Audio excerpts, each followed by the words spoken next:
معرف القرآن جدید جلد نمبر 8 صفحہ 1122 پارہ نمبر 30 سورہ لہب. حدیث صحیح میں ہے کہ رسول اللہ صلی اللہ علیہ وسلم نے فرمایا کہ جنت میں چغل خور داخل نہ ہوگا، اور سب کو پتہ ہے توبہ کر دیا تو ختم. اور حضرت فضیل بن عیاض رحمۃ اللہ نے فرمایا کہ 3 عمل ایسے ہیں جو انسان کے تمام اعمال صالحہ کو برباد کر دیتے ہیں.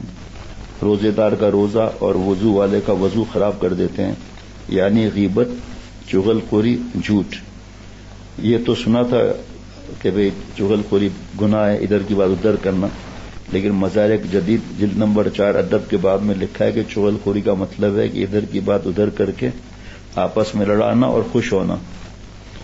حضرت عطا بن صاحب رحمۃ اللہ علیہ فرماتے ہیں کہ میں نے حضرت شعبی سے رسول اللہ صلی اللہ علیہ وسلم اس حدیث کا ذکر کیا جس میں آپ نے فرمایا کہ یعنی 3 قسم کے آدمی جنت میں نہ داخل ہوں گے.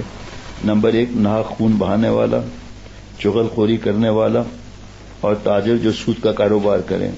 عطا کہتے ہیں کہ میں نے اس حدیث کو ذکر کر کے حضرت شعبی سے بطور تعجب کے دریافت کیا کہ حدیث میں چغل خور کو قاتل اور سود خور کے برابر بیان فرمایا. انہوں نے فرمایا کہ ہاں، چغل خوری تو ایسی چیز ہے کہ اس کی وجہ سے قتل ناحق اور غصب اموال کی نوبت آ جاتی ہے. اللہ تعالیٰ دین کی سمجھ عطا فرمائے اپنی رحمت سے. www.hazratfirozmemon.org